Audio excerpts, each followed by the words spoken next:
Ladies and gentlemen, welcome to another episode of the Area Specialist podcast. This is number 2, lucky number 2. Today I have with me Dinesh Raghu, who is a real estate genius. Some of the campaigns I've seen him do are just out of this world. His openings are fantastic and his auctions are even better. So welcome Dinesh. Thanks for coming on and doing this podcast. Thank you for having me, Lucas, Nick. So I want for the two of the listeners out there that don't know you, who is Dinesh Raghu? Dinesh Raghu, a small-time real estate agent in the suburb called Keysborough. I beg to differ on that, but go on. Well, I started selling property. It was in the 2009. Then officially started selling like in 2010s. Earlier was a personal assistant. Jumped on, took the risk, and thought I might just go on and start doing this full time. I was working as a part time as well earlier, and I was like, no, I should do this full time. I like it. I should do it. I should give it a go.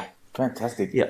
I want to ask you a question. I want to get to know who you were as a child. Tell me, if your parents had to say, this is definitely Dinesh as a child, what would that look like? Paint that picture for me.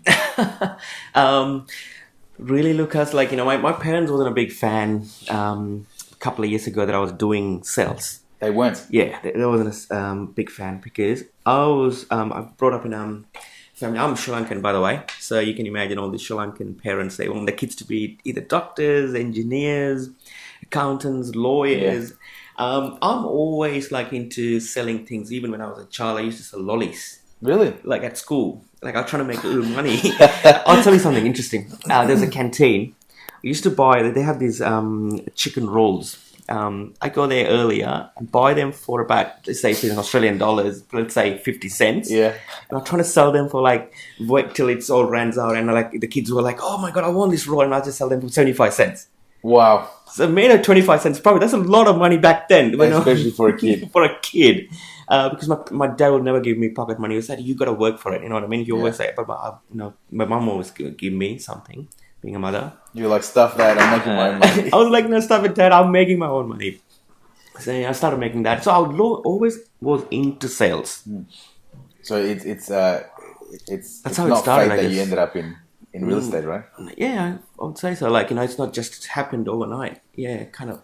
During your time as a kid in school, did you have any teachers that stick in your mind that you remember quite vividly? Yeah, my art teacher. I still remember her face. She's very caring. I wasn't into drawing and stuff, but it was compulsory for us to do this art class that we have to do it. We have no choice. I hated it, but she's in fact would come and sit next to me because her son was a junior to me in school, a year junior. So we were very good friends. So I used to go to her house, play cricket with her son and stuff. So she was all like a mother to me. So she would always even teach me at home how to draw, how to paint. So yeah, I kind of So she was very nurturing. Yes, she is. So yeah, she was just my role model, my favorite teacher in school. Is that what you value now? Is that something you value? I still think about nurturing? It. It's been so long, it's years, but I still think about the teacher. But I don't even remember most of the teachers. But I'll remember the particular art teacher up until today. And as a kid, or even as a young adult, were you ever an avid reader? Did you read quite a lot, or you didn't? Not really. I was more into more activities. I used to play a lot of cricket. So always physically, I'm engaged, busy, but not reading. But lately, I am starting to read, to have some me time. Any good books that you can recommend? Oh, look, I'm not going to go into the details about it. I'm probably the wrong person to talk about it. Have you finished reading talk about cricket? So, leading up to that, what were you like as a young adult compared to as a child? Did you grow up quite fast, or did you take your time becoming an adult? I was in a boarding school, so it's more into discipline, and the time was like pretty slow for me, like, because I hardly see my parents because they were just always traveling and working with mom and dad both were in the banking industry, so they always get transferred to different states. So we kind of, me and my sister, we grew up with our grandma. She passed away in 2013. That was the only time I actually cried. I literally cried for like a couple of days because I missed her so much. Was she close to you? Yeah. Were you guys close? Yeah, basically she's the one who will dress us up. This is, I'm talking here when I was in grade 4, grade 5, grade 6. Comb my hair and, shower us, put us the school uniform, take to the school, the bus stop. She will be there for us. The bus usually comes around at 3:30. Remember those days? And she will be there. Even if it's a raining, pouring day, my grandma will be there with an umbrella. Yeah. And we're like, and you go home and she'll make like little, the Sri Lankan desserts. And oh my God, I still remember. I can still taste it, those things. Yeah, I miss my grandma. It's fascinating how these things just stick with us. Right? Yeah, exactly. The little things that you remember. That's what I'm trying to implement as well in real estate. Trying to do the little things. Just don't worry about always trying to do big. Do the little things and everything will, it's like the process. If the process was right, you will get the results regardless. Absolutely. So tell me about the events leading up to your career in real estate. So what I want to know is why did you go from what you were doing into real estate? What changed? Or what made you think real estate was the choice for you? That's another interesting one. That's when I started dating Nayani. It's my wife now. And and for those who don't know, she is your. You guys work together as well? Yeah, now we work together. She's my personal assistant. Also runs the Team Raghu business as well. She looks after pretty much all my business now. This is about 9 years ago. I met her, I would say, at a function in Noble Park. Then we started dating and we were sitting there and mind you, I didn't even have a place at the time to stay, didn't have enough money to pay for rent, so she offered me to stay at their house. Wow. That was really nice of their parents and stuff. Wow.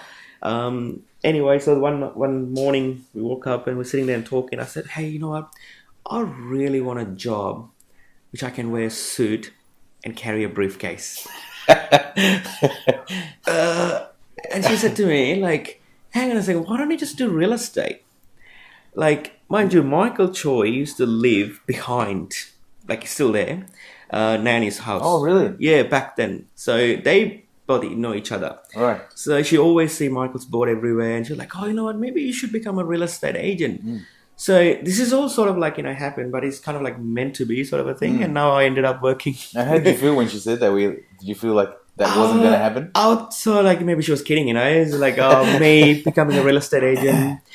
But then back in my head, I was thinking, hang on a second, I can do sales. I sold these, the rolls and, at a profit. At a profit, 25 cents profit when I was at school.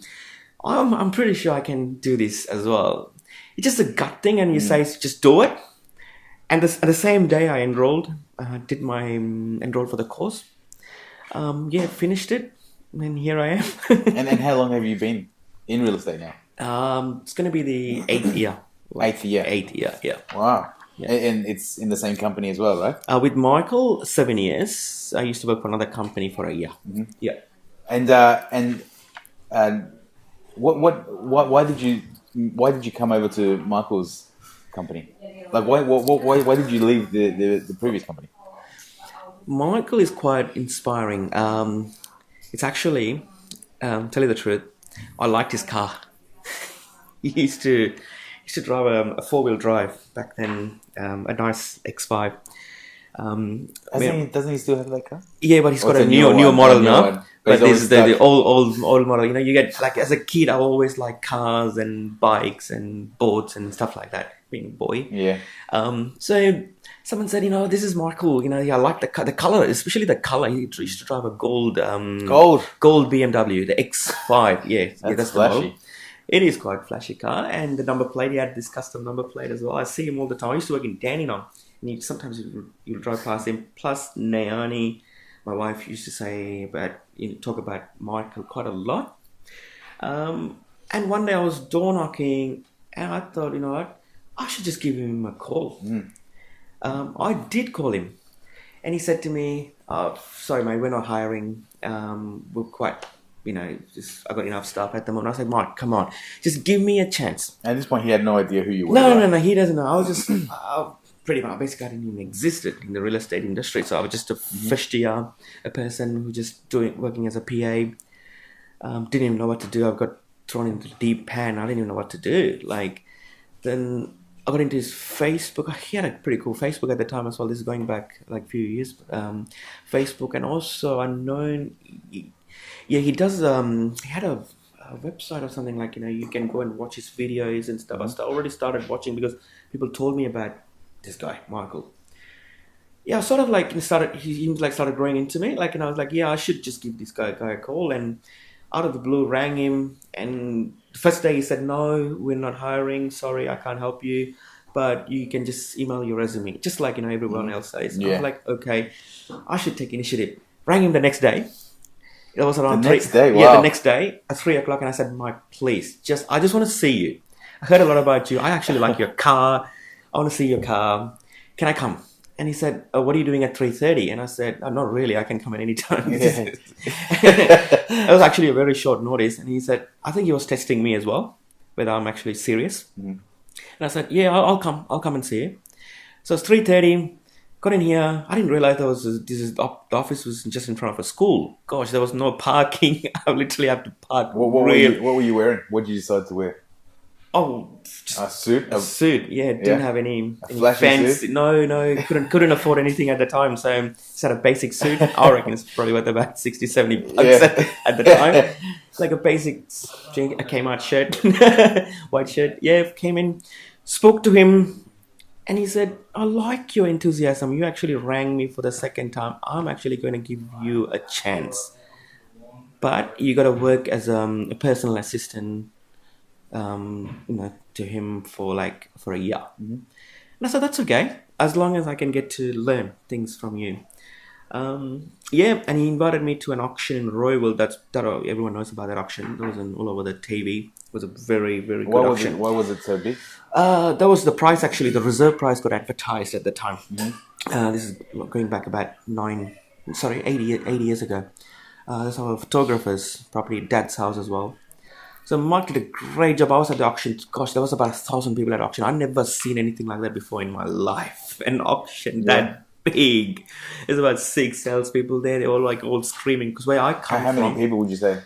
A good 10 bidders. A good 10 bidders at the time. Wow. A good, a lot of people. That was on a main street as well in Royal. So the traffic was just amazing. There was a twilight auction. Never seen a twilight auction before. It was a great experience. That's when I was like, "No, I really want to work with this guy." No kidding. So it started. Mike actually helped me with his database, because I didn't have a database or anything like that. He actually, in fact, was nice enough for him to give his old database, and he said, "All you have to do is just sit here and make calls." So when I first started calling, it's rejection. People started swearing and don't call me back again. Just, I don't know who you are. But I didn't give up. I didn't give up with Michael. I can't call him the next day to come get an appointment. You think I'm just going to give up with someone? I didn't give up. I was like, "No, I'm going to call you." So at that time, we didn't have any computer programs what we got now. We got really good database system and everything. We're in 2017 now, but back then we didn't have any good softwares and database. It's basically like old school. You just have to write it. So I had papers and papers and papers on my desk. Things have definitely improved over the years. Oh, come a long way. Come a long way, Nick. It's just, So, I get pretty emotional when I started talking about when I first started here. And I got, because of the rejection, people started swearing and slamming the phones and stuff. I've pretty much given up. A week later, I was like, "Mike, I can't do this. This is just crazy, People don't even give me a chance. I want to quit." So I almost given up and I quit. So you almost gave up? Yeah. And how long? 3 times. How long? 3 times. So how long from that first day was it that you felt like just throwing in the towel? How long, when that first point you thought, "I want to give up"? How long into it was it? Like to be all good and No. I mean, so from the point that you came in to speak with Michael to the point where you were like, I want to give away. I want to give it up. Sorry. Yeah, just about a week. A week. Yeah. Wow. And Michael's actually a pretty good coach. It's like it reminds me of back then when I was playing cricket. My coach is quite like I shouldn't say aggressive, but he's just so passionate about it, and he's just very enthusiastic. He always pushes us. Like I didn't know how to catch a ball. I don't know whether you played cricket before. Like it's just not easy. Trust me, the ball's pretty heavy. Yeah. If you miss like a little point, it could hit you in the heart because you got to catch it, like Mm-hmm. And he used to hit with the bat and say, go catch it, like you train your little puppy. I'm like, God, this is so hard. Same with Michael. He used to push me. You got to come here at 7 o'clock in the morning. You can't leave till about 8 o'clock at night. You got to make this call, and he will actually just sit with me. No joke. I'm not kidding. This is actually, I'm saying here, like, seriously, you as well, you, Sam. Like, he used to sit next to me and it's like, make that call, call it. Because we only had like five staff at that time. Yeah. So it was quite, it was quite small as well. So you can actually be like with everyone. Only 5 staff. Yeah, this is going back few years. Yeah. And now how many? There's about 30 something. 30 agents, and what about property management? There's like 5 or 6. Yeah, 5 or 6 property managers. Oh, it's grown quite a we lot. all come a long way. Yeah, absolutely. Yeah, we've come a long way. It's almost like it's going to be the 8th year with Michael now. So can you tell me, just on that point of giving up, why did you stay? Michael. Because of Michael? Yeah. I remember the second time when I quit, I actually literally walked off the door. And I said, I can't do this. This is not for me. This real estate is just killing me. The calls, people, the rejections. And I almost walked to my car and Mike ran behind me and he says, what are you doing? Just come back. Just come back, sit there and make that call. Like, literally, the guy just forced me to do it. And you know what? I really appreciate that. Really, is that what changed? Is that what changed your I would say so, life? yeah. Would you say changed your life? And also, I must say, my wife, Niani, her support was so awesome. Like, every night we'll go home and I'll whinge and I'll complain and I'll cry. And I was like, oh my God, I can't do this. This is just crazy. People they just don't want to give you what they want to give because you're not famous, you're not popular. Like, what? I can understand how hard it is for the young ones who's just starting. So all I can say is just don't give up. Mm-hmm. Would that be the advice you would give to someone starting? 100%, Nick. 100%, I would say. Don't give up. It's going to be a lot of rejection, and it's going to be a roller coaster ride. Real estate, especially your first 2 years, you probably won't make any money. That's the truth. Mm-hmm. You probably won't make any money. Either if you're old enough, then you're going to have a bit of a savings to run it, or if you're young, then just suck it up and work.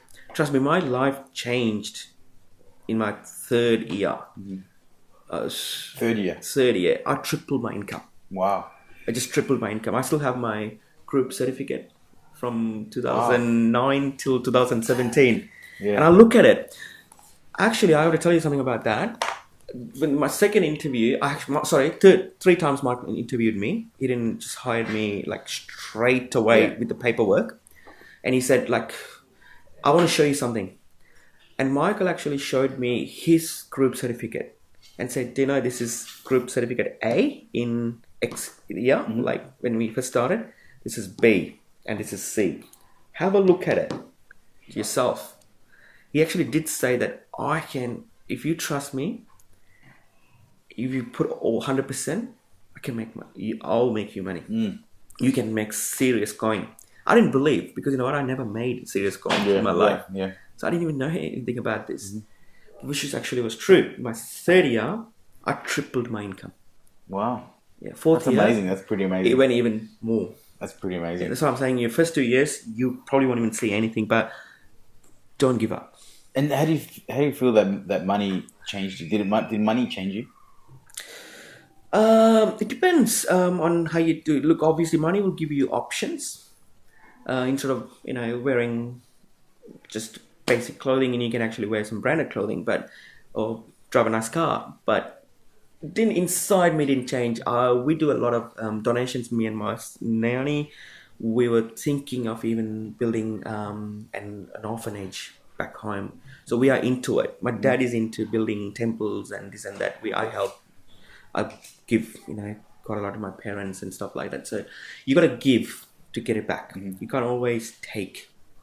You can make as much as you want, but then if you're not giving back to the community or you're not giving back, well, there's no point doing it.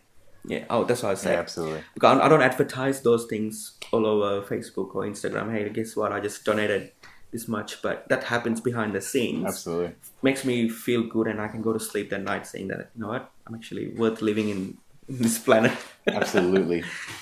So I've seen your work log. Yep. And I know that you're extremely disciplined in keeping that up to date and making sure that you hit every single target that you put forward. Yep. But you don't come across as a disciplined person. So what I mean by that is you're extremely fun guy. Yeah. And it's always great to have a chat with you because it's fun. Yeah. Right? We're always laughing. Because I love it. But looking at your work log, it tells a completely different story.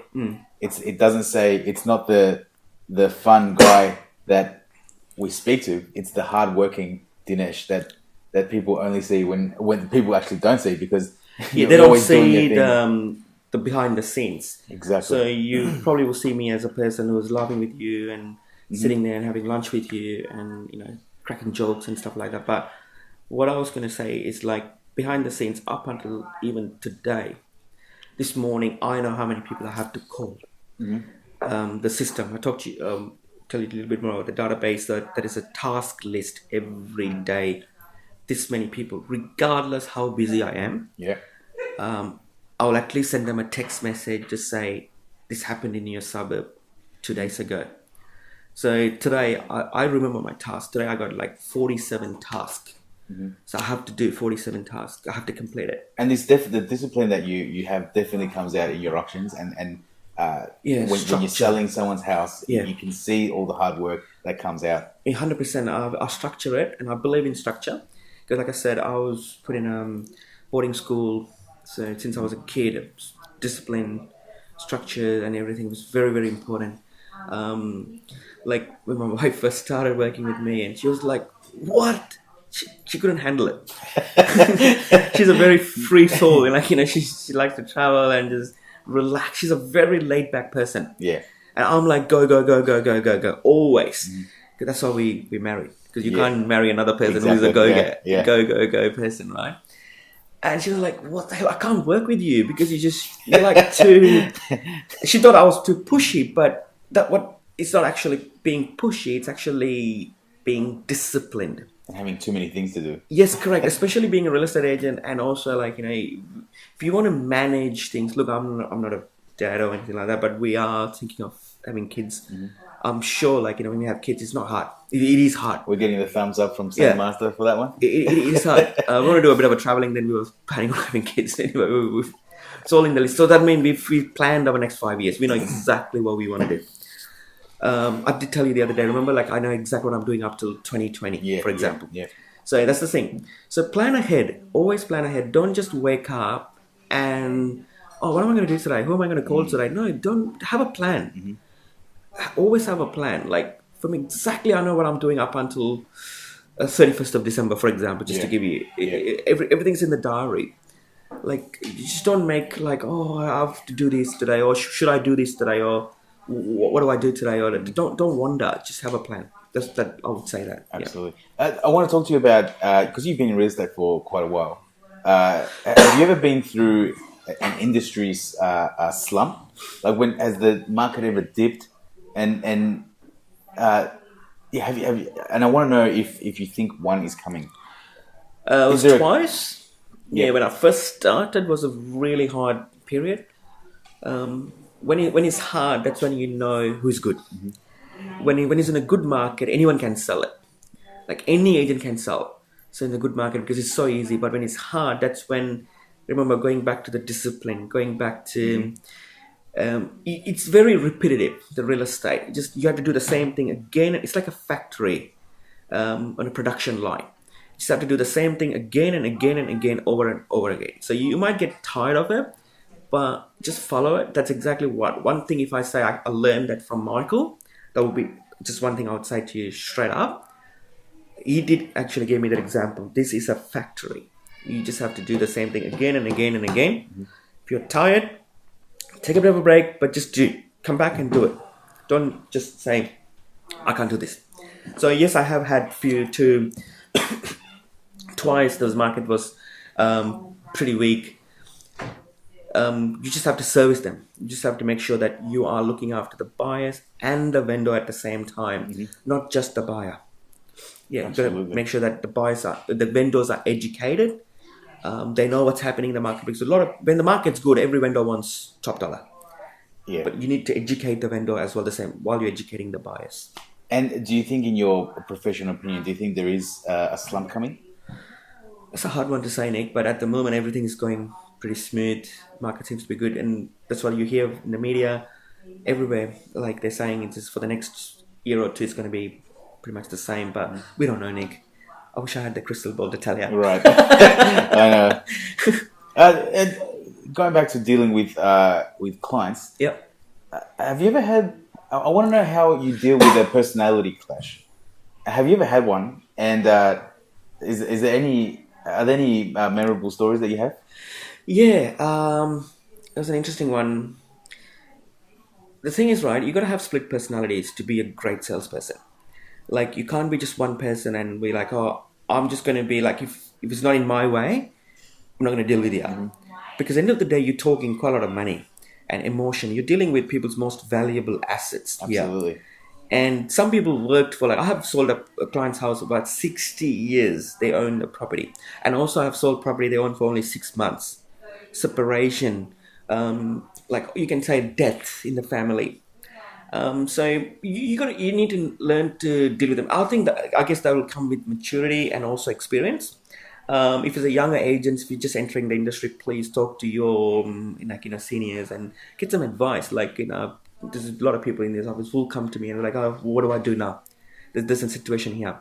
So if I tell you this on a quick story, a few days ago, I walked into an appraisal. A younger guy in the office walked in. As soon as we knocked on the door, the little girl came in and she said, oh, mom's in the shower. She didn't say hi, bye, nothing. She's like, mom's in the shower. I was like, oh, that's okay. We'll wait. Then about 15 minutes later, mom came. So there was a long shower, by the way. So you waited on the phone with the kid? Yeah, we waited. Wow. I was trying to have this conversation with the kid, but I think the kid was not very friendly. They just want to play the game. Yeah, they want to play the game. They were like, not interested. Who are you guys, real estate agents? No, couldn't care less. There's no candy involved, or there's no one cares? Nothing. I didn't even have a chocolate in my hand to give the kid at the time. Anyway, the mom came and mom wasn't very friendly either. Mom was like, oh, what do you want? Sort of a thing. And straight away, what I'm trying to tell you is there was a negativity. But you need to know how to tackle that. And I started with the good greetings and like, oh, good day, let's go inside and have a quick chat. And as soon as we walked in, they didn't even say, have a seat, would you like a water or anything like that. There was a bit of I can feel the tense inside the house. Yeah. Just about a few minutes later, I started talking and someone just slammed the front door and walked in and was like, who's this? Who's this guys? And get out of my house. What are you guys here for? La la la. And I was kind of I was shocked, but again, in my head, oh no, okay, this is something's going on in here. Maybe husband and wife having a bit of a go. We got to be pretty professional in this situation. We can't just overact and stuff like our arguments. Man, I apologize. I didn't know that maybe your wife didn't tell you that we were coming or anything like that. Look, we're happy to leave. So we sort of got out of the property. Yeah.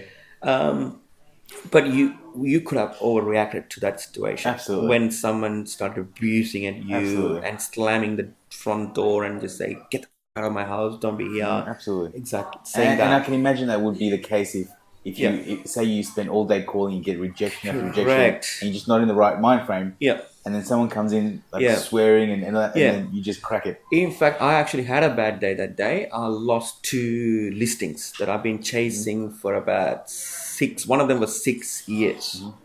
So I was already a bit of having a rough day. Yeah. But on top of it, this happened. So they always say when shit happens, it always happens on the same day. They come in threes. Everything happens the same day. But then I guess when you're mature and when you have experience and stuff, you know how to handle those those days, I guess. Yeah, absolutely. All right. So I've got final 4 questions. These are rapid fire questions. Sure. That you don't have to give a short answer. You can give a long answer if you like. If you had any advice for someone selling their house, what would it be? Don't take shortcuts. Yeah, do it properly. Do it properly, because I've experienced that in the past. People trying to take shortcuts, trying to save a $1,000, $2,000 commissions between, on an average, it's about $2,000 difference between agents. But a good agent can make you $20,000 more. What's the $2,000 on 20,000? At an auction, it's about 5,000 minimum bid. When someone put their hand up, it's $5,000. It pays for itself. So please don't take shortcuts. That's my advice. Great. The best advice ever given to you? It doesn't necessarily have to be in real estate. It can be. Don't give up. I would say that anytime. Just don't give up. And what was your relationship to the person that gave you that advice? My boss. Yeah, still my boss. And why did it resonate with you? Because I remember I told you about 3 times I gave up. Once I even walked out of the door and this guy came and grabbed me back and said, look, sit down, take that phone and make that phone call. And don't give up. And I still remember that. This happened like bloody 80 years ago. I still remember that. So I'm going to say the same thing. Don't give up. Yeah. Yeah. What are your life values and what are you working towards in your life? What am I working towards life? And what do you value most in life? Relationship. I value relationships. It's very important. The more I'm getting now, I started to value people's needs and relationship. It's actually helping me with my career as well. In fact, there was a deal got done a few days ago. It just simply looked after their needs. And that was a $1.2 million deal. And there was another agent giving up on them because I was too busy to even sit down with the guy. The guy actually was just only sent me a text message at 11:55 at night, say interested. This is the property address. That's all he did. But then I put the effort to communicate. Even in fact invited him to have a cup of coffee at McDonald's. That turned out to be a sale. Wow. So just don't underestimate when someone just send you a text message, or a phone call, or even while you're walking on the street and someone say, "Hey, my cousin's selling." So don't underestimate those things because everything just comes back to you. So and value people's needs and sit down with them, talk to them. Yeah, fantastic. And finally, if you could have one massive billboard in the middle of Melbourne town, in the Melbourne city. What would that billboard say? It doesn't necessarily have to be real estate. It can be you just want to put a message out there, a big ass billboard. What would it say? Don't give up. Fantastic. Yeah. Thank you, Nick. That's brilliant. Dinesh, thanks so much for coming in. That's and if people want to find you, how can I get to you? The number's here, just at the bottom of this ad. Anyway, you can also ring me on 0431 131 157. Thank you. This is Dinesh Raghu, your local real estate agent. Fantastic. Thanks, man. Good job.